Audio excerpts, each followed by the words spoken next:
Começando mais uma dica do método Overdrive. Eu sou Molly Botany e hoje o assunto é extremamente importante. Eu vou falar da conjugação do verbo haver no presente e passado simples nas formas afirmativa, interrogativa, negativa e interrogativa negativa. Você já deve ter percebido que o meu foco é carreira, futuro profissional e não dá para você querer trabalhar em inglês sem esse conhecimento. Antes, a gente vai dar uma refrescada na memória com relação ao verbo haver. O verbo haver, infinitivo, não conjugado, haver, é formado por there mais o verbo to be. Aqui, nesse caso, there não significa lá. There não tem tradução e funciona como sujeito do verbo haver. Eu vou repetir. There não tem tradução e é o sujeito do verbo haver. E como é que eu conjugo o verbo haver? Conjugando o verbo to be. Tão simples quanto isso.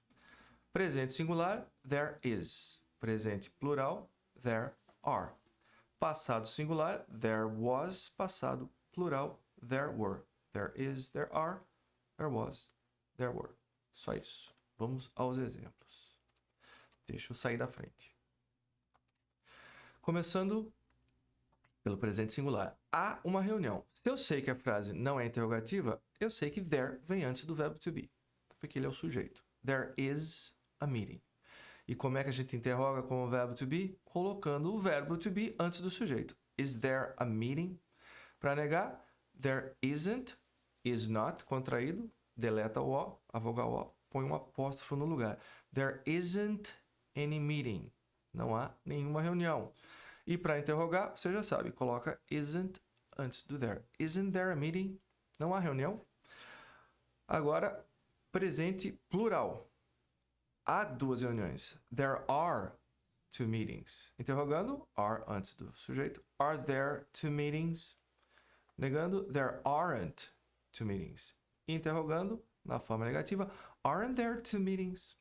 Passando para o passado singular. Houve uma reunião. There was a meeting. Interrogando, você já sabe como funciona. Was there a meeting? Negando, there wasn't any meeting. E, finalmente, wasn't there a meeting? Passado, plural, houve duas reuniões. There were two meetings. Were there two meetings? There weren't two meetings. Weren't there two meetings? Sentar, estudar, revisar e nunca mais você vai errar isso, porque é realmente super simples. Deixa eu voltar para onde eu estava. Você tem que tomar cuidado, porque em português a gente acaba substituindo a, houve, havia por tem, teve, tinha, porque é mais informal. Então a gente diz assim, tem uma festa hoje. E não há uma festa hoje. Tá certo, é o verbo haver, mas é muito formal. Então você tem que ficar atento e entender quando se trata do verbo haver e quando se trata do verbo ter. Veja o primeiro exemplo aqui. Tem um problema. É o verbo ter ou é o verbo haver? É só substituir. Há um problema. Faz sentido? Então é o verbo haver. There is a problem. Veja a frase ao lado. Ele tem um problema. Se já tem um sujeito, ele, seja lá quem for o sujeito, não vai ser nunca o verbo haver. Ele tem um problema. He has a problem. Então aqui realmente é o verbo ter. Para você escolher há ou tem, ou seja, o verbo haver ou o verbo ter, você troca e vê se faz sentido, se soa natural. Por que não tem outra impressora aqui? Por que não há outra impressora aqui? É o verbo haver. Why isn't there another printer here? Olha lá, isn't antes do there, porque é pergunta. Tem mais na geladeira. Há mais na geladeira. Embora a gente nunca fale, porque é formal, tá correto, é o verbo haver.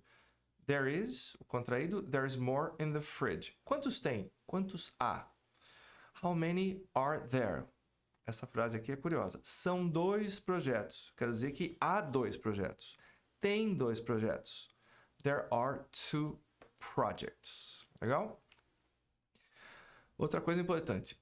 Houve pode ser traduzido por aconteceu em certos casos. Para saber quando você substitui. Aconteceu por houve e vê se faz sentido.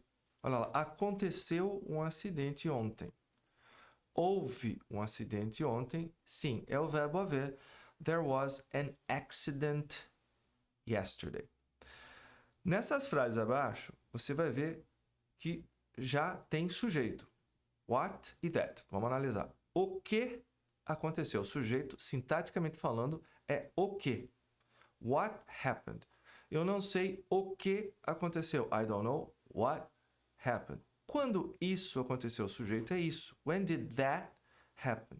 O fato é que se a frase já tem sujeito, não dá para ser o verbo haver, porque o sujeito do verbo haver é there. Legal? São dicas preciosas, só prestar atenção. Leva um tempinho para você assimilar, talvez, mas estudando você assimila rápido. E aí você vira perito no verbo haver e nunca mais erra.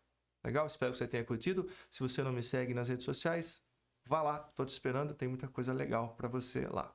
E a gente se vê.